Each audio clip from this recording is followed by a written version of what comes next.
Hello and welcome to House of Cult. My name is Alessandro, and with me, as always, is Ariel, the owner and founder of the Pretty Cult. Today, we are honored to be joined by Nathanael of the Wisconsin-based metalcore hard rock outfit Archers, who have just released their brand new single, "The Dirt," coinciding with the announcement of the band signing to the legendary record label Fearless Records, and are gearing up for a truly massive year. So, without any further ado, let's kind of jump in, but kind of first want to ask you just how the morning or afternoon's going.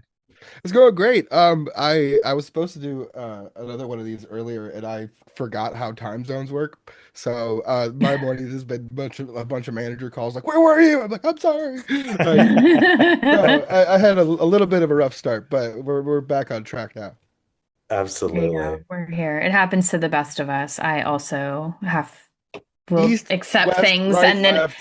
yeah, it's like, oh, that's like CST time. And I'm like, oh wait, okay, I yeah, we're don't know. fine. Like, It's never the little mind. things that I just cannot grasp in life. Like I can figure out how to route a system. I can make all the playback work, but I can't. What are time zones, man? Why is that? So dumb. Dude, it gets even crazier when you get into like Australian time zones. Oh, dude, Like when you're, I don't even. Yeah, oh, that's. I'm it's just gonna not look at unbelievable. my phone during those trips if and when Yeah. that happens. Just like, I don't need to know. Yeah. Australia's a bit easier than Europe actually, because with Hmm. Australia, you're almost just a full day ahead, Yeah, minus a couple hours, so it's easier. Europe is forget it. yeah. When we were in Forget Europe it. last year, it was just I mean, we had phone service and whatnot, but I was just like, what's the point? I don't even know who I would. What time is it over there? And then Yeah. I'm waking up my parents at 2 in the morning, trying to be like, hey, what's up? And they're like, you're a dick. Like, Right Awesome. on. Well, just to kind of, kick it off here, let's start at the beginning. Archers has now been around for over a decade. How did the band kind of first come together? Was there a specific, vision or mission statement that was kind of shared, early on? And what were some of those foundational influences that really helped shape your sound in those early days? in the very early days, I mean, we started the real conception of this band started probably back in like 2013, I want to say, when Ben and I, my guitarist, joined forces. I had joined a band that he was a part of, and it was just on, you know how it goes, bands on the downhill. It was just kind of fizzling out. But natural selection being what it is, we just kind of like picked up the pieces from that and decided to move forward in a little bit different direction. The music that we were really into back in the day was bands like I the Mighty, A Day to Remember, of course, and like all the heavy hitters that anyone would expect to see on a Warped Tour lineup back in 2010. You know what I'm saying? So like that was that was kind of and we really loved the Punk Goes Pop covers. That was something Mm. that I really loved. That was kind of my ease into this whole world. I really didn't start in metalcore. I'm a little worship team kid from Stoughton, Wisconsin, growing up in the worship team and doing all this stuff. And then like all the Christian metalcore wave that kind of like started, and that's what kind of like, oh, what's this? And then I couldn't get into it for a while, and then the Punk Goes Pop stuff came out, and I was like, oh. There's a whole world of this that I hadn't even really considered because I like to sing, I like melody and I like music and things that are melody driven and stuff like that. So I really latched onto that, and then mixed with Ben's and all the other members at the time's like hardcore influences, we just kind of put out this a little bit heavier of just kind of like a raw-ish sounding demo EP called Cuts and Bruises, and it wasn't anything special, but there were some cool songs on it, and it didn't do anything for us at all, but it gave us the opportunity to get out there and hit the road and like do our weekend warrior thing back in the day. And then it wasn't until we put out a cover of our own, a song called The Hills by The Weekend. We did a metalcore cover of that, and it kind of popped off without us realizing it because we were just kind of dealing with some burnout from the last band and starting the whole new thing up again. And it was just a lot. We're all in different places. So we kind of took like a bit of a break. And it wasn't until we like kind of looked online and realized that, hey guys, this song that we put out has like 50,000 views and like was doing some stuff where we're like, oh, okay. You want to talk about this again? And so we kind of revived it and came back in 2018 with a full force. And I guess like the mission statement to get back to all that, when we really kind of when Ben and I like sat down and really kind of had the heart to heart about what are we trying to do, what is the point. Um, it was really just I guess the scene was kind of coming off of this competition based structure. You know, back in the day, there was a lot of bands trying to step on each other to do the thing, and we were so burnt out on all that, and we just kept like the big thing that kept coming to our minds was just like, this is a cool community. We've made so many cool friends doing this. This just needs to be the most inclusive thing we could possibly do, and like we just want to make sure that anyone and everyone who could stand the chance to listen to Archers would feel at least heard or feel safe in that community. It's something that's very important to us. And so really it was just like it was just kind of us trying to reach out and be like, let's try to do this together because we had so many bands in the scene like that were smaller in the Midwest that we were friends with, and we kind of just like took it upon ourselves to just kind of be like, hey guys, we're just gonna try to come together and do this as like as an outfit instead of just, trying to step on each other to do that. And I think that's kind of bled into every part of what we do, always trying to lift others up when the time comes, and that's just really important to us. Yeah, man, that's beautiful. Kind of just jumping off that though, earlier on, and we'll touch on this more, but it must feel pretty serendipitous to be on the label that put out all the Punk Goes Pop compilation albums. Just a smidge, dude. Yeah. I'm just some guy from Stoughton, Wisconsin, dog. It's pretty cool. Like I'm stoked about this whole thing. Absolutely, dude. I mean, yeah, I kind of wanted to touch on the Wisconsin, music scene in general, I Sure. think when I think of Wisconsin, I'm trying to think of, bands from our quote unquote world that are from Wisconsin. I think maybe more so it was maybe more of a hotbed for like, straight down the middle hardcore, maybe not Hmm. so much like Yeah. metalcore and, things that maybe are Yeah. scene adjacent. There was like when we were coming up back in like 2015, 2018, like that area, there was like some really cool area bands that we would work with. We were Madison. That's what we called ourselves. We Okay. were a Madison band. And there was bands like Growing. There was who had come from a different band. There's bands that you probably heard of called Versus Me. They were from Oh that yeah. area. And I grew up with those guys. Lee does my hair. He's the only person I've let touch my hair for like 10 years. But like it was a lot of people like that, and there's still some really great bands that are coming up in that scene. But I think a lot of the Midwest, most of the offerings were coming from some of the surrounding areas. Like we had bands like in Rockford, Illinois, there's like the Color Morale came from that area, and Okay. like which is only a couple hours, not even like maybe 2 hours from us. So like that was not really part of our scene, but like we were very closely knit with a lot of these people from like the Michigan Grand Rapids scene. Like obviously I Prevail was like Michigan based, so we were kind of like knew them a little bit coming up. And so like I always felt like Madison was very isolated. Mhm. It's just we're kind of up north in the middle of nowhere. Like your best bet is Milwaukee, really, for playing. And like if, it was just really hard being as that there's only one real place to like put on real like big tour shows in the area being Milwaukee. Everything else is kind of flyover. We've got the Sylvie now, which we're going to be playing on this next leg of this tour, which is really sick. That's Madison venue. But really, it's always been the rave at Milwaukee where everyone Yeah. goes. And it's kind of tough to break into that because they need real packages so much because the demand is just kind of not as big as it would be in a non-flyover city. So like we really just kind of had to eke out our own little scene in the Midwest and in Wisconsin, and just playing all the clubs that we could in Madison and Chicago, and trying to go as far, just little by little, just picking away at the area.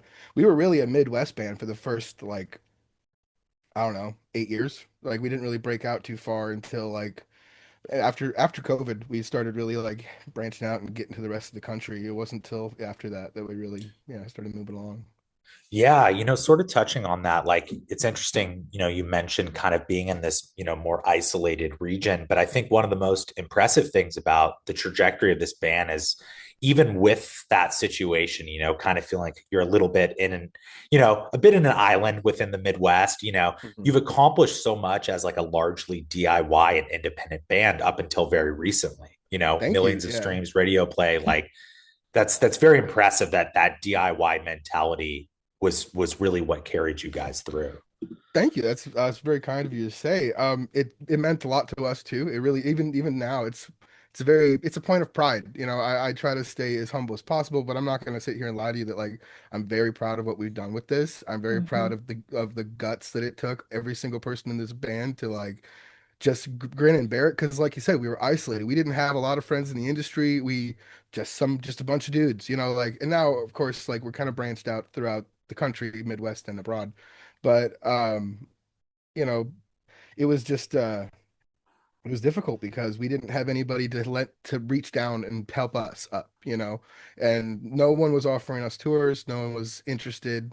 So we just did it ourselves. We're like, guys, we've got some really cool music here. I really think we do. And the few people that tend to hear it seem to love it. So we just need to find a way to get it in front of more people. And so we just hit the road and it sucked. It Yeah. sucked for so long, but it was also like so rewarding, you know. There's just I feel like I have such a strong foundation just as not only just a performer, but just as a person on tour, you know. Like I can handle the suck like nobody's business. And like it's and that's you know, that's part of it, especially being like a one of four or two of four and supporting slots, you know, and which is hopefully, you know, where we're gonna be for the next like year or so. Um it's important to me to just be able to just be the most easy to work with. And that's something that has been very important to us from the get. We would drill ourselves as a DIY band on how to be fast, proficient. We got our changeovers down to 10 minutes before we hit our first tour. You know, Wow. we would every time we would practice, it would be like a drill. You know, we'd be like, all right, guys, we got to go. This can't happen slow. Let's make it, you know. And then we weren't perfect. We made a lot of mistakes, and the systems are constantly being updated to like, you know, better gear, better stuff moving forward.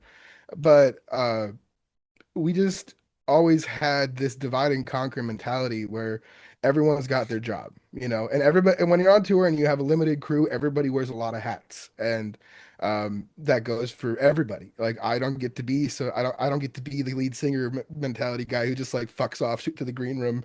No, Yeah. I'm loading that trailer. Like we are all like I'm doing the RF, we're building playback, Ben's building the system, Grayson's building drums. You know, everyone is dividing and conquering and just trying to get it as quickly as possible because we knew like we had something cool. And if God forbid we had that chance to prove it, like we were not going to drop that ball. You know, that was it. Like if the whole thing was is like things can happen, mistakes exist, people make mistakes, but our behavior and our professionalism is never going to be the reason that occurs. You know what I mean? And like I said, things Yeah. happen, but like it was just really important to us to just be the best band to work with. You know what I mean? Like, it's kind of the only way. We really just like dove into that Midwest charm and like, all right, how do we market the hell out of this? Yeah. Yeah, I mean, any bands listening, take fucking note right here. Everything Hmm. you just said right there, especially fuck, man, 10 minute changeovers. I mean, Oh that's yeah. a dream right there, man. I Well, mean, it's just, you know, keeping everything as isolated as possible and just making sure you're running your own shit as best you can. You've got good crew members, like, and pay them well. Don't pay mhm. your crew people well. Like our crew for sure makes more than we do, like 100%. And Yeah. they deserve it. They're sick. They make my life so much better. We don't have a lot. We've got like three or four or five maybe now. And it's just like going from zero crew, like very recently, to having people that I can depend on is just my life has changed a lot in the last year. I'll tell you that much. Just as far as like the responsibilities that I used to. I was our driver. I was the guy who we Wow. get done with the show, and I would drive 5 6 hours, crash for a couple hours, wake up, do it all again. So we've got a driver now, and that has been like the biggest thing for me. Just it's like that was my whole life. You know, when I wasn't driving for the band, I was driving for someone else, or I was door dashing to make ends meet. You know, and now I'm a fortunate position where I don't have to DoorDash, which is crazy. I don't have to drive my band. So like literally 70% of my life was spent in a car, and now it's like I haven't touched my car in like 3 months. So it's weird. Life is strange, but I love it. It's a game changer, man. And Yeah. speaking of game changers, after years of being independent, you did recently sign with Fearless, Yeah. just kind of curious about how that partnership sort of came about. And Oh, dude. It felt very natural. I'm not gonna lie to you. We actually had signed a deal with SBG Records, the kind of like a oh, distro for yeah, the family yeah, thing, with and Shan, yeah, yeah, with Shandan, and he's that nice. was such a wonderful stepping stone. We just put out the one EP, and it kind of gave us a little bit of flavor of what to expect and what to hope for. We've said no a lot. Like the reason that we weren't signed up until now wasn't necessarily because the the lack of interest. It was very much we've been saying no for a long time, and because we want to make sure the deal Mm. was right, we want to make sure the team really believed in what we saw being like, or just what we saw, that our vision for everything. And we just got connected through different varying team members, and I remember them being really excited about some of the music that we were doing and some of the demos that I had written with a couple producers, and um, it just all came about very naturally, and we ended up coming to a really great deal together. And we're very proud of the Dirt as well, because it's really getting to work with them and push out that song, especially within the time frame that we did. It was kind of an all hands on deck situation. It was really cool, but they've been wonderful. I'm really excited to grow that relationship with them. Oh, where are you going? All right, Kitty she's cat. leaving. Yeah, that's Pippin. Pepper. Pippin. Pippin. Yeah, Oh, Oh, she's my that's baby. the cutest cat name ever, Pippin. Yeah, I'm obsessed with Lord of the Rings. It had to happen. Oh my God, Uh, I love it. uh, but yeah, it's just it came about really naturally, and I'm really excited. We got to when we signed the deal, it was really kind of special for all of us because we were actually in LA at the time, recording with Eric Ron, and us being Midwestern kids, like we haven't spent a lot of time on the LA Strip, or and no, we we've all got we've all seen like the different cool places, and like there's the place called the Rainbow. of It's course. a very famous bar, and like We've had uh had a couple late nights there. Yeah. yeah, I'm sure you're aware of the Rainbow. So we were at the Rainbow, and we got to actually sign our deal at the Rainbow. And that was just a really cool experience because there's some other really cool classic bands that have done that exact thing. Like Motley I Crue think signed Motley their Crue, deal. yeah, Yeah, Motley Crue that's like did the big that. one. So like we got to go around and see all these really like historic places that to us are just like, oh, these are places out of legend. These aren't real. So it was really exciting for all of us. We were really pumped, and honestly, we've been riding that high ever since. And I don't see it stopping because like I don't know, Chris, Rigo, the entire team over there. They're all just so wonderful, and they really gassed us up. I'm not gonna lie, which is you gotta do it. Shout You out gotta. Chris Rojas. Oh yeah, Yeah, yeah, yeah. I oh know him. dude, He's a they're so really sweet, good dude. Yeah. really good dudes. But yeah, it's just been a lot of fun getting to know those guys and hearing their genuine excitement for the project, and that's the main thing for me. I'm money's great and I want it, and I want to be able to go on tour with big bands and stuff like that, but I want to make music, man. I want to make really cool music. I got these sounds in my head that I gotta get, that I've always wanted to just make happen, and I've got amazing bandmates that can help me make them real, and I've got amazing producers that can help me make them real, and now we've got some really cool team behind us that is like also like, yo, these are cool sounds, let's do that. Like, and yeah, so we're just pumped. I don't even know how better to describe it. We're just really excited for what's coming next. That's Absolutely. awesome. You announced the single or the signing alongside the single The Dirt, which I just have to make this connection because we just talked about like obviously the Motley Crue movie is Yeah. called The Dirt. Yep. I just had to bring that up. I love that Yep. movie. Anyway, moving on. There was talk about Waka. whether we should like change it. I was like, no, the dirt's staying. Screw it. No, Oh it's yeah. it's perfect, especially knowing like that back lore. Like it's Mhm. perfect. Walk us through the writing and recording process, of that track. When did it click that that was going to be the song to introduce, the next phase of the band? You Yeah. also mentioned that that song touches on imposter syndrome, which seems to be obviously something a lot of creatives of all types struggle Yeah. with. Why is that theme, important to you to explore, and kind of what is the message that you hope listeners can take from that?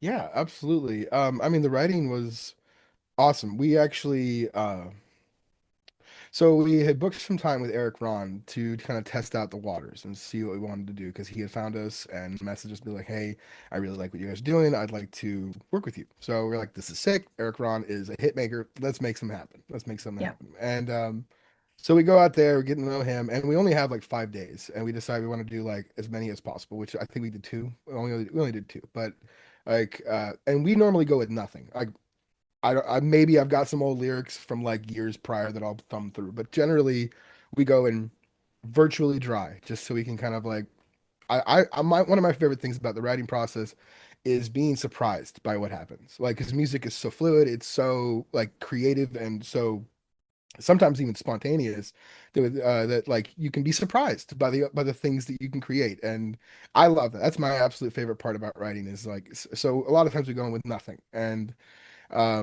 we ended up writing two songs. One is it'll be coming out with the record, and we ended up with a song called Dirt, obviously, which you guys heard, and um, it is it really came together just so naturally because I mean we've been doing this a while, and when you've been doing it at the level that we were doing it at for so long, and then you suddenly get that chance and you get that opportunity to like be put in front of larger audiences and be shoulder to shoulder with people that you consider to be greats and get to finally like acknowledge them as peers. Like um it was mind blowing for a lot of things, for a lot of reasons. One, obviously, being like the kid in the candy store factory, like, oh my God, this is so cool. And then the other is like, why am I here? Like why me? Like why? I struggle to think I'm that fucking great. You know what I mean? Like, how did I get here? Why, when there's so many others amazing bands that could also be doing this thing? So, and then it's also mixed with like the 10-year burnout. You get to this point in your career, and no matter how long you've been doing it, no matter how much success you get there, you're like, shit, I miss my home. I miss being like stable and solid because like what a lot of people don't know about touring if you're not in touring is that life kind of goes on pause when you hit the road and it doesn't stop for everyone else. So you a lot of times you just feel like you're missing out on a lot of really cool experiences or not even just any experiences with family and it just gets tough to do the same thing every day. It becomes a job and it's still the best job in the world, but it is a job and you Hmm. can absolutely experience burnout and mental fatigue, and especially you've got your heart on your sleeve at all moments, and you want to be available for people to talk about like the things that they can relate to your music with, and when your music kind of has a dark and somber note, the things that they relate to can be heavy, so like you're dealing with that. You're trying to like be you know approachable and still like give people like that moment to like say hey thank you, which is so important to me. It means the world to me, but it's also like some people don't know the boundaries of when to like let people chill, and it's like that's Yeah. understandable. I get it. People get excited. They don't get to meet us very often, and when they build this moment up in their heads and they want to have that moment, and I do my best to accommodate that, absolutely, but sometimes it does get to you, and so like I wanted to include that in the song where, it's just these amazing things. Everything that I've ever wanted is coming true, and I'm asking myself if I really want it. And I feel like that can relate to anybody in any situation, really. Like, anything that you've been grading on, anything that you've been pushing for, there comes a point, and it's normally really close to the cusp of where you're going to hit that success. You're like, is it even, is like, it's like, it's that the classic analogy of the miner striking gold. He's digging and digging and digging and turns back when he's like an inch away. And it's just it's so burned into us sometimes that like, that this is just what we have to do. And it takes its toll. All of us, we love this job. We love the opportunities that we have, and we're so, so grateful to be here. But at the end of the day, we're people that experience life just the same as everyone else. And we miss our cats, we miss our girlfriends, we miss our kids. Um, and it's that simple. Yeah, Yeah, well absolutely. said. Very, Yeah, well very well said. said and very I can, relatable. yeah, Yeah. say I can definitely relate to some of that. While like I'm not a band, my brand tours a lot and does a lot of shows, and I'm at a lot of festivals and stuff like that. And um, while it's different, I've come to the realization that my brand is like a band, and many times the way that we run and the way that we operate, and in a sense too, the way people treat us sometimes, which is great. I mean, there's obviously still a lot of people that don't know the Pretty Cult, but it does when you're on the road. Yeah, I've missed a lot of niece's birthdays this last Yep. weekend. I missed my father-in-law's birthday. Like, you know what I'm saying? There's a lot of stuff. You know, the whole Yeah. family was there and I was in North Carolina working. So, totally relate to that, that it is. Yeah. I missed I had this was it's not like horrifyingly sad. It was her time, but I missed my aunt's funeral later in the year last year, and it just you know, it's not like it's the end of the world. I got to say my goodbyes. I saw her. It was Right. fine. But, like not being able to go and be with family. And it's tough. Also, we've got my family is very large and we don't get to see each other all together very often. So we've got like a Mm, family vacation that we do almost every year. And I haven't been able to go for like 5 years in a row. And, it is the job. My family's very supportive and they're very lovely with the whole thing. But, we miss each other. And I do my best to see everyone, but when you've got a big family and everyone's kind of grown and dispersed throughout the country, it's tough to have everyone together, even on the holidays. So, yeah. it just gets tough. Yeah, absolutely. But at the same time, coolest job ever. Beat Dude, for sitting, real. Yeah. Like beat sitting at if a I computer all day. oh God, if this shit ever implodes, I don't know what I'm gonna do. I can't go back to the 9 to 5, man. I can't do it. Uh, It's so true. Like I find myself saying all the time, like my day job, I work for a record label and I'm a music journalist and also do this podcast. And there's times where like I will complain and I'm like, what am I doing? Like I just wrote a cover story on like my favorite band since I was like 10 years old. Why am I complaining? Like I could be working at the DMV right now. Like yeah, I could be like literally just like pushing paper, giving you your driver's license and hating my dude. life I right had a now. moment like that just last week. We're currently on break from this Carnal Nature tour, but I leave literally tonight to go back to fly out. Yeah. Uh, but I had a moment. On this tour, I'm singing Free Fall with Johnny Hawkins on Nothing More Set, which has Oh, been a cool. dream come true. And but because of that, it means that I play normally my day would go like I get changed, do a VIP, do my thing, and then we play our set and I can relax. So maybe schmooze a little bit, but I got a whole get up on, so I normally like to take it off, but like I'm staying obviously I'm performing at the end of the night and like I caught myself mentally bitching about I gotta leave my pants on for another hour so that I could go and sing with Johnny. What am I doing? Like, this is the coolest Yeah. fucking, like, just fucking first world problems, man. Calm down. Like, Yeah. it's okay. Like, it does. There's so many good moments that exist doing this job. There's so many. Like my world expands every time we go on tour because I meet new people, or I make my friendships grow stronger if I know them already, and like there's so much good to come out of this, and I have so much fun with all of the people, and it's just it's there's nothing better that I could do doing. I'm up there doing the thing that I dreamed about doing when I was a kid, and then I'm hanging out with some of the coolest people I've ever met in my whole life. Like, what have I got to really bitch about? And the answer is plenty, but like I try not to. Fuck yeah, man. Well, obviously 2026 is, shaping up to be a massive year. I know you guys are putting out more singles, and I think, things are probably trending towards a new album, on the horizon. Without giving away too much, like what can you sort of tell us about like the sonic direction and overall scope of this next project? Like, are there any creative Yes. risks you're especially excited about? And I believe like you're also still continuing to work with Eric Ron. Yep. So we've expanded the team a little bit more to include Eric Ron.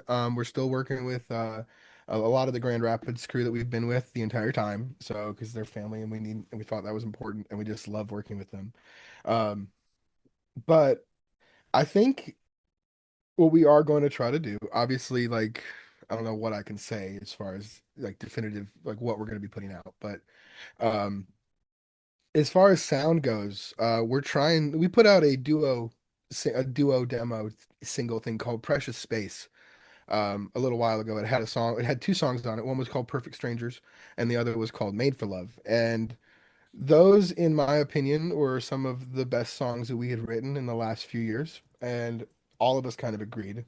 We went a little bit of a different direction with the Temporary Heist record that came out directly afterwards, but we're probably going to try to tap back into that. Like the things that we're trying to pay attention to is like what are the people that we actually play for, the people that actually show up to shows, what is it that they vibe with the most? And while we're still trying to like deliver the ass beaters when we can, like the reality is that with me at the helm, like they just, like they want to vibe and they want to, like people like apparently they like to cry to my music and they like to dance to it and they like to do all Mhm. sorts of stuff. So um I just really want to play into that. My goal on this record personally is to just write some like just incredible top line, of course. And I'm gonna leave like I had a lot to do with the instrumentals. I do a pretty significant amount of work on those as well. But my guys also have a really clear vision of what the sounds that they want to hear too. So I'm just kind of like letting the process happen. Like and like I said, I like to be surprised. So I'll probably be surprised by some of the sounds that we create on this new project that we do as well. And I just can't wait to hear it. I know that we're all really vibing with like the hip hop style and that we've always kind of had like the hip hop pop music, like all of the like we really like our down verses, we like our chill verses, and we like our big heavy choruses. And I don't see us ever really shying away from that because it's what I love to do. And my thing is I just want to write really great music that can make someone stop and think. There's still going to be your plethora of breakup songs, your plethora of oh God, my life sucks songs. But like generally, I really want to nail down this 10-year down the road, finally getting the shot vibe. You know what I mean? Yeah. Like we've got, I feel like there's a lot of bands that have been in our position, but we have, our own unique take on this, coming from a band that's done the DIY thing to nobody for years and years and years, finally getting the shot. And when you're at that point, when you're finally up to bat, asking yourself if it's everything you really ever wanted is the thing that because like something that I've personally been experiencing over the last few years is realizing that the industry that I was in love with as a child growing up doesn't exist anymore. No, You know what I mean? definitely And not. that was a hard a hard pill to swallow, being like the greats that I upheld are things are different now. Like the way that people consume media is different now. And it's just of course you adapt and you change and you move on with the times. It's what you have to do. But there's that the rose-colored glasses kind of fell off a while ago, just being like, okay, we're all just we're all just a bunch of people that don't know what we're doing our best. And Yeah. like and that's just kind of true for everyone. Nobody really there's no rule book. Nobody knows what they're doing. They're all just doing their best. At least you hope they are. And you know, kind of I had this conversation with Chris and Rigo actually a while ago, where I told them it wasn't until I let go of my death grip on this band that everything started to come into focus. Mm. It wasn't until I kind of 'cause I held on to this with every fucking fiber of my being. It was everything to me. I based my entire identity off of this. Who I was, how I felt about myself, and like it all. Without this, I am nothing. And like that was so hard to just release. And it took me years and years to get there. And when I finally did, and I let go and started like letting other people like do what they needed to do and stopped, 'cause I had some toxic traits. We all do. We've all got to work through our shit. And like it wasn't until I really just let it all go that like things started falling into place. And that's such a it's so applicable in literally every point in life. And it's just I wish I would have thought of it sooner. Just it's so easy to like miss the simple important things that are right in front of you. And um so when I restructured my priorities and put Archers a few more notches down on the list, life really kind of came together. And I found love, I found happiness, I found a peace within myself that I didn't know that I had. And I don't know. It's just I think it's really pushing me towards this next iteration of what Archers can be. And I really hope that people can connect with what I have to say coming up. That's amazing, man. Yeah, That's I love that. awesome. Again, very well said. Very well spoken. Yeah.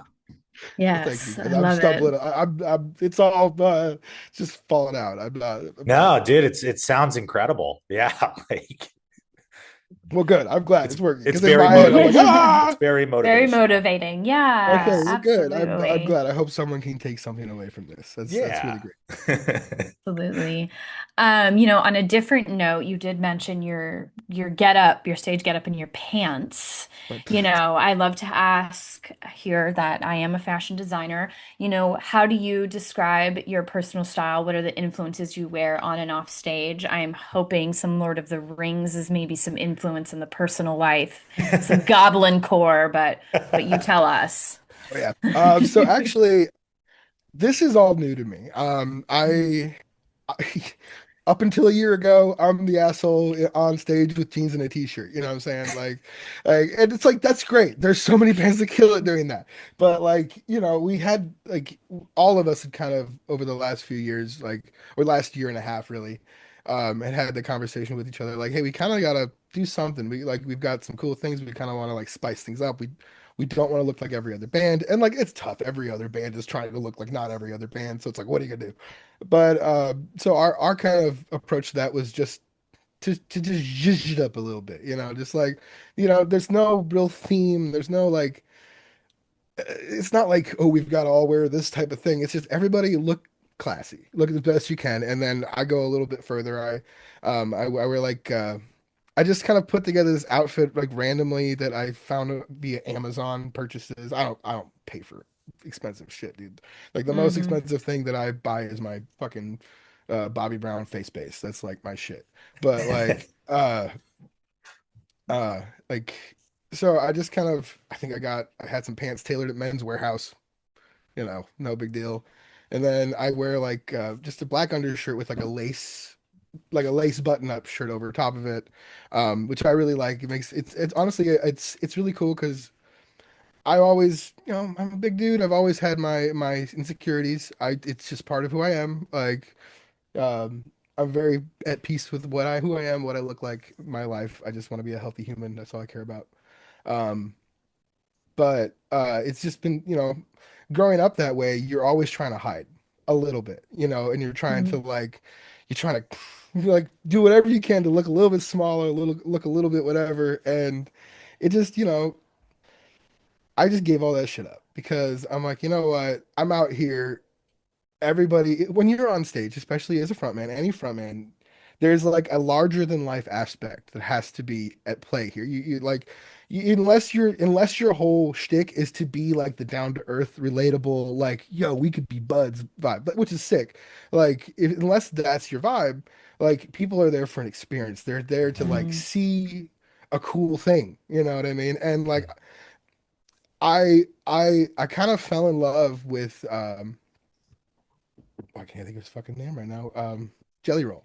Jelly Roll. Oh yeah, Oh, yeah. Jelly Roll is he's someone it's kind of like a been a benign love that I've had for him for some time now where I'm just like there's this guy and everybody fucking loves this guy because he's sick. No one gives a shit about that he's some big dude. Like he looks great. He goes up there and he just nails his thing. And I'm like, why can't and I've never really let my like insecurities or confidence come out on stage. I still do the whole thing, doesn't bother me. But I'm like, I can take a few liberties. I can just, I can put it in the back of my mind and realize that there's plenty of people out there that are not going to give a shit about the fact that I'm an overweight dude. Not going to be a problem. And honestly, it's never come up once in my career. So like, I don't know why I've got these neuroses about it. It's just because they exist from life. But hmm. um, I just I really love what I've put together because I feel good in it. I don't necessarily Yeah. care if other people find me attractive or whatever. That's great. And I want, there's part of me that wants that for, my own selfish reasons and for like the marketing reasons and whatever. Hmm. But realistically, I feel great in it. I have this great friend Rhoda, who's a part of the Glass Waves group. And she's this fantastic makeup artist that helped me like learn a few tricks. And so I now I've got like a makeup look that I do.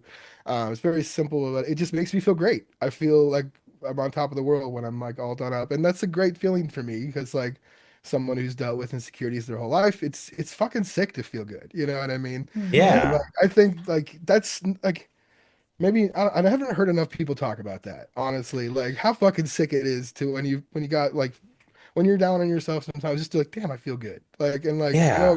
girls definitely like to build each other up like that, always posting selfies and stuff. But like, us guys, like I feel like we need more of that. And I try to be that for my friends too. Like, hey, you look good today. Well, Good I will pants. Yeah. say you guys look great in the music video. Okay. You Thank guys you. look dapper, very debonair. Thanks. Just it's on point. You don't have to worry at all. It looks I great. don't I don't. I mean, videos and stuff have always been tough for me. Um, I hate them. I love them and hate them. Like Mm. Yeah. it's the same thing of like when you if you're not used to recording and you hear your voice back for the first time and you're like, Yeah. the fuck is that me? And then like so I still like will see myself in every promo and every video and be like, that sucks. That's gross. That's shit. Get it off my screen. Like, but at the same time, I have to like rely on the fact that I know that everybody else in the world is way less hard on me than I am. Oh So yeah. I'm just gonna, I try, I just pretend that that's like 100% what I believe. I don't, I just kind of convince myself and it works.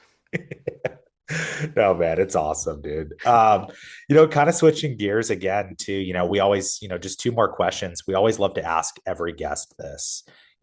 If Archer's music could soundtrack any film, TV show, or video game, what would it be and why? Yeah. I got like, is this like, what would it be appropriate for, or what would my wet dream soundtrack be? Anything you want. I think Wet I Dream is think Wet better. Dream. Yeah, that's more Yeah. our Okay, vibe. Yeah. well, the thing is, they can't remake the Lord of the Rings movies, and the show that they tried to remake kind of is ass. Yeah. So, Yeah. um, shit. You know what? If they remake the How to Train Your Dragon, the rest of the movies, Okay. Oh. like, because Yeah. those three animated movies were perfection. I don't Yeah. know if you like give a shit about those movies, but like No, they're if you great. Yeah. if you love storyboards and filming and just like pacing, and if you like have any like and if you're a cinephile in any sense of the term, you will love those movies. Like Yeah. they're perfect. They like so many people will get hung up on the animation not being, but dude, those movies should have won Oscars. They were incredible. The story is perfect throughout every film. I would take that shit. That'd be so great. That's I like the love that most answer. wholesome answer we've Answer we've gotten. ever had. Everyone wants to do horror movies, They're which like, we yeah, love, Terrifier. It's just scary. It's which just we scary. love, No, but dude. I like that's I the like me first some animated movie I think we've ever gotten. really? But Oh, I well, think sorry. Easily. so. Yeah. Yeah, I think Dude, Yeah. so. well, they're remaking them live action right now, so I'm like trying, maybe I'll put it in the back of my mind. Yeah, There you dude. go. Yeah, just hit up the sync team at Fearless and Yeah. maybe Yeah, there we they'll go. There we there you go. go. Yeah, send an email after you're off this Yeah. after I this actually call. just watched for the first time I watched the live action of the first one, and like they did a good job. They did a great Yeah. job. I was so like, why would you make this again? Why would you try to redo this? Don't fuck with it. Like, and then they made a good movie. I was like, oh, that's neat. Great job, guys. Hell yeah. I love that. That's Awesome. amazing. Yeah, that's a great one. That one's gonna stick with me. Finally, last question, what can fans expect this year? Is there anything else you want to shout out before we go and before we wrap up? Well, depending on when this is airing, we're still on the Carnal Nature Tour. Mhm. We currently are about to set off on the second leg, which is going to hit a bunch of Canada dates. So if Ooh, you're cool. from North America, then we'll actually get to be in your neck of the woods, and you won't have to spend a bunch of money and use your passport to come see us. So come check us out. We'll also be heading back down through like the PNC and the Midwest. So if you've missed us on that side, we'll be coming back. And then I get another week or two, a couple of weeks off, and then we fly across the pond again to go and visit all the beautiful people in Europe and the UK. And really excited about that. We got like 2.5 weeks out there this time, I think. We've got a whole week in the Nice. UK and then about a Nice. week and a half to 2 weeks spread across Europe. And we had such a fun time last time we were there, meeting all these wonderful people who have just been begging us to come out, and we can't wait to see them again. And it's going to be a little easier this time because we're not doing festivals, it's all just club shows. So we're all really stoked to really get down and dirty and get to hang out with all of you beautiful uh, European and UKian folks. Yeah. Hell yeah. Well, thank you so much, man. This has been awesome. And just Yeah, dude, you congrats on guys have been everything. great. This has Thank you been so much, guys. I super appreciate it. motivational and, just awesome chat. Really appreciate it. Well, I've had a lot of fun talking with you guys. Feel free to hit me up anytime. Of Oh, course, thanks. dude. Well, have a great rest of your day, man. You And too. yeah, man. All All right, take it right. easy, guys. Take Oh, hey, care. Pip. Say bye. Oh, Oh, Pip. hi, Pippin. Bye, Okay, Oh my Pippin. God. Pippin is like, put me down. yeah, she's very polite. She's so polite. Watch this. Oh. Like she doesn't like this, but she'll allow it. Oh, That's like my Oh, Xena yeah. bear. She's like, I'll allow, but like I'm just gonna side eye you while you do it to If me. anyone not listen or anybody that isn't watching this podcast right now, you're fucking up right now. Yeah, you need to Yeah. go Like, to the yeah. YouTube to see Look Do at Pippin. his not, yeah, do belly. not. Look at the belly. It's so Yeah. soft. This is the content you get if you're watching on I'm sorry. YouTube Yes, or doing the video. exactly. We do have video on Spotify as well. We do. Too, but We do. So much hair everywhere. Check out Pippin. check Check out out Pip. Pippin. Yeah. This the Archers is sick, I guess. Yeah, Her but love her love for me is my finest accomplishment. Fuck Like the yeah. fact that my cat fucking loves me is like this cat is my dog, dude. This shit is I'm a crazy cat lady, so I Hell can yeah. 10 out of 10 understand. Yes. It's amazing. all right, guys. Well, you have a Okay. good rest of your day. Yeah, I will man. talk You to y'all later. too. Yeah, later, you. man.